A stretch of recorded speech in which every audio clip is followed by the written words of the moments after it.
હાય. એક એજ હોય 21, 22. એવું થાય કે ભાઈ પેરેન્ટ્સને છોડીને ક્યાંક દૂર જઈએ, અલગ રહીએ, કોઈ પ્રકારની રોકટોક નહીં, કોઈ ખીજાવાનું નહીં, મન પડે એમ કરો.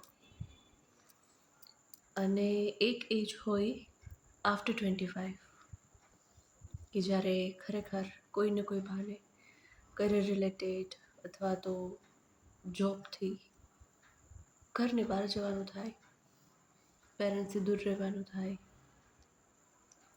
અને જે આપણે જોયા હોય ને ડ્રીમ 21-22 વર્ષની એજે કે ખરેખર પેરેન્ટ્સ વગર રહેવાનું, કોઈ પ્રકારની રોકટોક નહીં, મન ફાવે એમ કરો. અને કદાચ ઘરે કહી બી દઉં કે ભાઈ મેં આજે આ વસ્તુ કરી તો કોઈ ખીજાય બી નહીં. પણ છતાં હવે અત્યારે બધું ઉલટું થઈ જાય એજ પછી. તમને ઉલટાનું પેરેન્ટ્સ પાસે જવાનું મન થાય, એમની જોડે મેક્સિમમ ટાઈમ સ્પેન્ડ કરવાનું મન થાય. અને ઘરે આવો ને એટલે એક અલગ જ પ્રકારનું સેફ ફીલ થાય.